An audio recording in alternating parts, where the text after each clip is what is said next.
पाटील प्रदेशाध्यक्षपदाचा राजीनामा देण्याची शक्यता वर्तवली जाते, कारण शरद पवारांसमोरच जयंत पाटील यांनी ही मागणी केलेली आहे। नवीन चेहऱ्यांना संधी द्या असं जयंत पाटलांनी म्हटलेलं आहे। त्यामुळे प्रदेशाध्यक्षपदावरून आता जयंत पाटील आपला राजीनामा देऊ शकतात।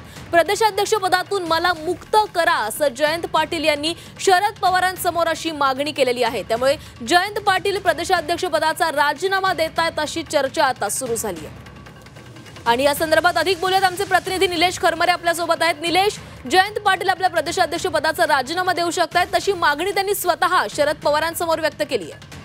खरं तर मेळाव्याच्या दरम्यान या ठिकाणी जयंत पाटलांचं भाषण सुरू होतं। जवळपास 20 मिनिटं ते बोलले, पण भाषणाच्या शेवट त्यांनी एक इच्छा व्यक्त करून दाखवलेली आहे। अप्रत्यक्षरित्या त्यांनी आपल्या प्रदेशाध्यक्ष पदाचा मुक्त करावा असं अप्रत्यक्षरित्या त्यांनी भाषणामध्ये बोलण्याचा प्रयत्न केला। मात्र त्या दरम्यान कार्यकर्त्यांनी जल्लोष केला आणि घोषणाबाजी सुरू केली। मात्र त्यांना जे वाक्य आहे ते पूर्ण करता आलं नाही। मात्र या सगळ्यामध्ये जर बघितलं तर त्यांनी जे इच्छा आहे ती एक अर्थाने त्यांनी व्यक्त केलेली आपल्याला पाहायला मिळते। प्रदेशाध्यक्ष पदापासून मला आता थोडंसं मुक्त करावं अशी एकूणच त्यांची देहबोली होती आणि एकूणच त्यांचा माणूस जो होता ते अशा पद्धतीचा होता। त्यामुळे त्यांनी भर सभेमध्ये त्यांनी आता प्रदेशाध्यक्षापासून मला आता दूर राहावं अशी इच्छा त्यांनी व्यक्त केलेली आहे। मात्र या दरम्यान कार्यकर्त्यांनी एकच जल्लोष केल्यामुळे त्यांना जे वाक्य होतं ते पूर्ण करता आलं नाही। पण मात्र या भाषणामध्ये त्यांनी जवळपास आपल्याला दूर राहण्यासाठी किंवा मुक्त करण्याची जी इच्छा आहे निलेश, मी काही वेळासाठी तुम्हाला थांबवते। आपल्यासोबत राष्ट्रवादी शरदचंद्र पवार पक्षाच्या नेत्या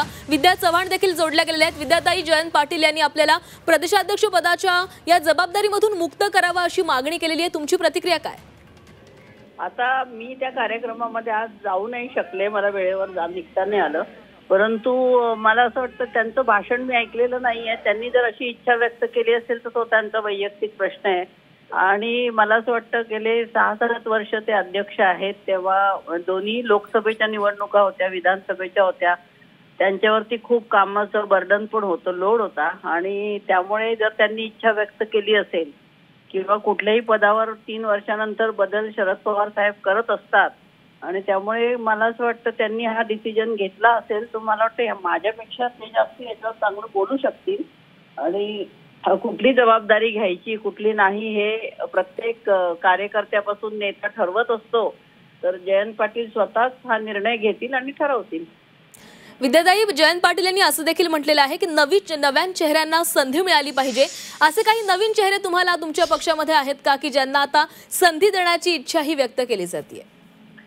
बरेच जण आहेत, असे नवीन चेहरे आहेत आपल्याकडे। राजेश टोपे साहेब आहेत, नंतर रोहित पवार आहेत, नंतर आपले काय आदिवासी नेते, काय त्यांचं नाव आमदार होते आपले, ते आहेत।